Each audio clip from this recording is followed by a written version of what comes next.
కాంగ్రెస్ ప్రభుత్వంపై ప్రజల్లో పెరుగుతున్న అసంతృప్తిని ఆర్టిఫిషియల్ ఇంటెలిజెన్స్ కూడా పసిగట్టింది.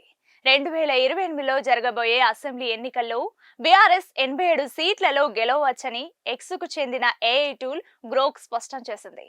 కేసీఆర్ పాలనతో రేవంత్ రెడ్డి పనితీరును ప్రజలు పోల్చుకుంటున్నారని, భవిష్యత్తులో బీఆర్ఎస్కే పట్టం కడతారని స్పష్టం చేసింది. 2028లో బీఆర్ఎస్ పార్టీ ఎన్ని అసెంబ్లీ సీట్లు గెలుస్తోంది అని ఓ నెటిజన్ గ్రోక్ ను అడగగా 2025 మార్చిలో నిర్వహించిన సర్వే ప్రకారం ప్రస్తుత ట్రెండ్ కొనసాగితే బీఆర్ఎస్ 87 సీట్లు గెలవచ్చు, కాంగ్రెస్ పై అసంతృప్తి పెరిగితే బీఆర్ఎస్ బలపడవచ్చు అని సమాధానమిచ్చింది. ప్రస్తుత పరిణామాలను బట్టి భవిష్యత్తులో ఏం జరగవచ్చో ఏఐ అంచనా వేసింది.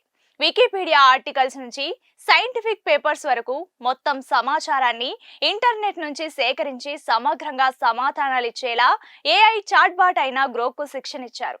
ఎక్స్ లో ఇచ్చే పోస్టులన్నీ గ్రోక్ కు డైరెక్ట్ యాక్సెస్ ఉంటుంది. అందువల్ల గ్రోక్ ఎప్పటికప్పుడు ప్రపంచ పరిజ్ఞానాన్ని తెలుసుకోగలుగుతోంది. 2028 అసెంబ్లీ ఎన్నికల ఫలితాలపై కూడా గ్రోక్ ఇలాంటి విశ్లేషణ జరిపిన తర్వాతే అంచనా వేసిందని టెక్నాలజీ నిపుణులు స్పష్టం చేస్తున్నారు.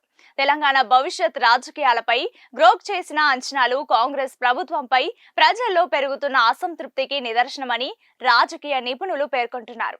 అబద్ధాల హామీలు గుప్పించి అధికారంలోకి వచ్చిన తర్వాత మొండి చేయి చూపడంపై ఆన్లైన్ వేదికగా విస్తృతంగా చర్చ జరుగుతోంది. మీడియా, సోషల్ మీడియాలో ప్రభుత్వ వైఖరిని తప్పుబడుతున్నారు.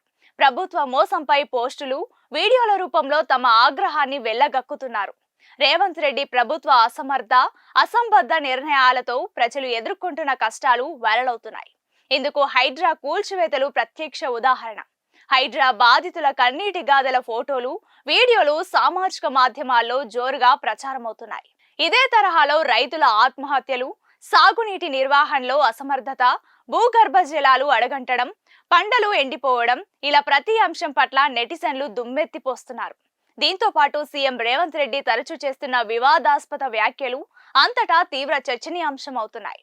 మంత్రుల వ్యవహార శైలి, విచ్చలవిడి అవినీతిపై పెద్ద ఎత్తున ఆన్లైన్లో చర్చ జరుగుతోంది.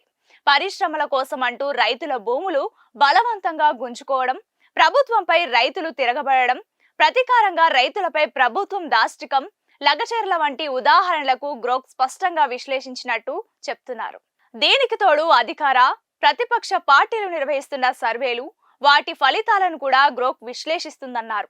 తెలంగాణ తొలి సీఎం కేసీఆర్ పనితీరు మరోమారు సోషల్ మీడియాలో చర్చకు దారితీసింది. కేసీఆర్ దార్శనికత, అభివృద్ధిలో రాష్ట్రాన్ని ముందు వరుసలో నిలిపిన తీరును తాజాగా సోషల్ మీడియాలో గ్రోక్ నిగ్గు తేల్చింది. 2014 నుంచి 24 వరకు దేశంలో అత్యుత్తమ సీఎం ఎవరని ఓ నెటిజన్ గ్రోక్ ని ప్రశ్నించాడు. దానికి గ్రోక్ బదిలిస్తూ చంద్రశేఖర్ రావు దేశంలో అత్యుత్తమ సీఎం అని బదులిచ్చింది. కేసీఆర్ హయాంలో వార్షిక జీఎస్డీపీ 10 నుంచి 12% పెరిగిందని, మానవ అభివృద్ధి సూచిక ప్రకారం మౌలిక సదుపాయాలు గణనీయంగా మెరుగయ్యాయని తెలిపింది. కేసీఆర్ ఆర్థిక విధానాలు అద్భుతమని కొనియాడింది.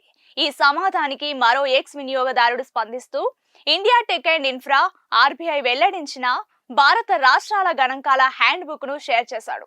ఇందులో 2017 నుంచి 18 వరకు, 2020 నుంచి 23 వరకు నెట్ స్టేట్ డొమెస్టిక్ ప్రొడక్ట్ లో తెలంగాణ అగ్రస్థానంలో నిలిచింది.